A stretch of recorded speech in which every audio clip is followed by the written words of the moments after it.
Every time we take a step, something else happens almost automatically.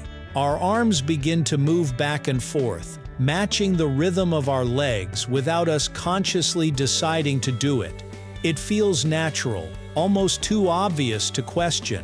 But if we think about it, the motion is actually strange. Swinging our arms does not seem like it should help us move forward. In fact, it looks like extra movement that should waste energy. So why did humans develop this habit?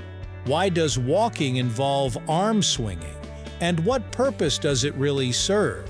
Let's get into the real reason, right here, on History of Simple Things.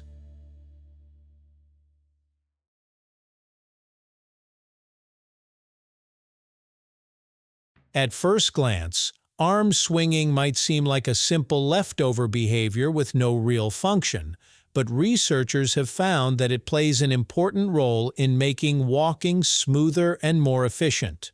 When we walk, our legs create forces that rotate the body in different directions. Each time one leg moves forward, the body naturally wants to twist slightly. Without compensation, walking would involve a constant rotation of the torso with every step, making movement less stable. The arms swing in the opposite direction of the legs, helping counteract these twisting forces. When the right leg moves forward, the left arm tends to move forward, and when the left leg moves forward, the right arm follows.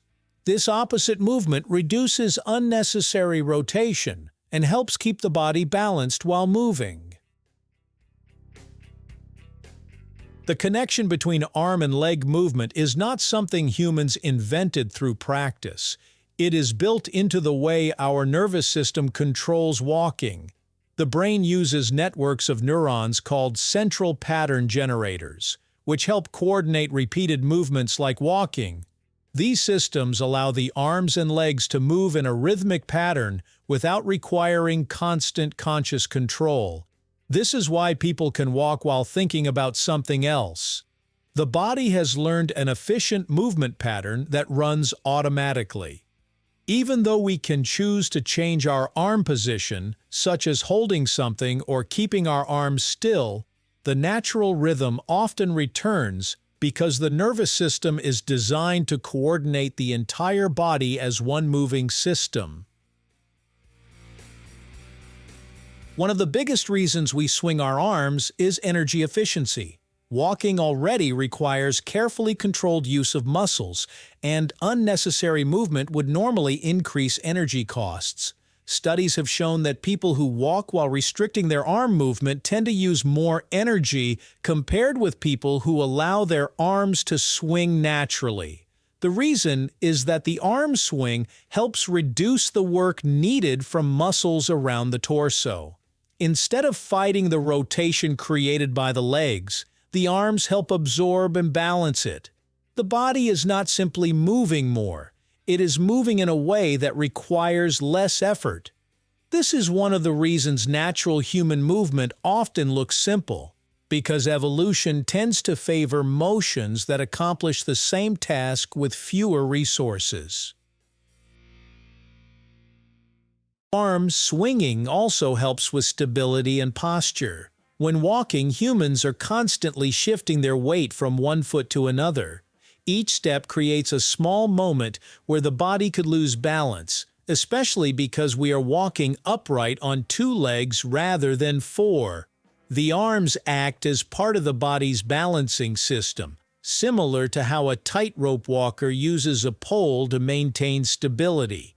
They help adjust the position of the body and keep the center of mass moving smoothly. This becomes even more noticeable when people walk faster, climb stairs, or move across uneven ground. As the challenge increases, arm movement becomes a more important part of maintaining control. Interestingly, human arm swinging may also be connected to our evolutionary history.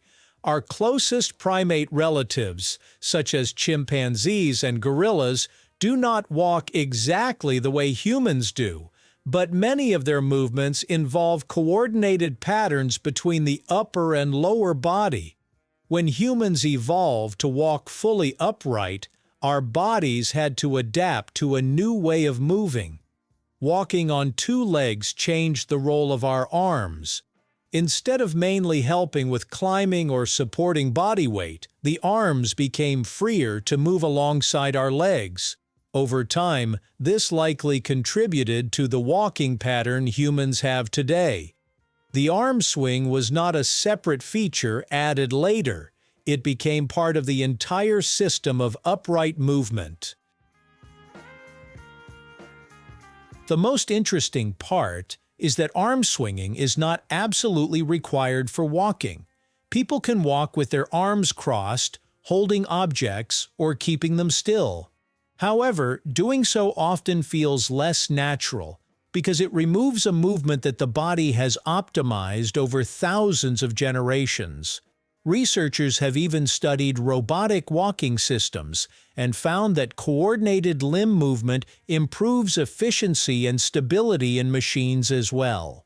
This shows that the principle behind arm swinging is not unique to humans. Whenever a system has multiple moving parts, coordinating those parts can make movement smoother and easier. Our bodies simply happen to have developed one of the most effective examples of this. The next time we walk somewhere, it is worth noticing that our body is performing a complex balancing act without asking for our attention. The swinging of our arms is not random motion, nor is it wasted effort.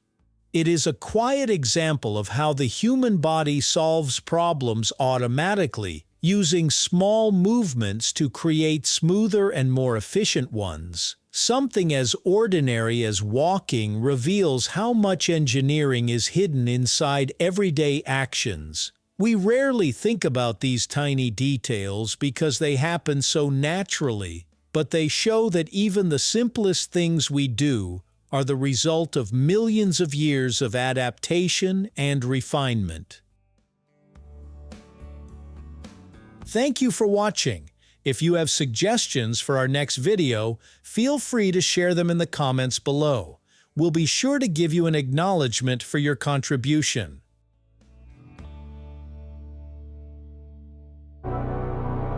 Thank you for joining us on this journey through the history of simple things. Don't forget to like, subscribe, and stay tuned for more stories woven through the smallest details.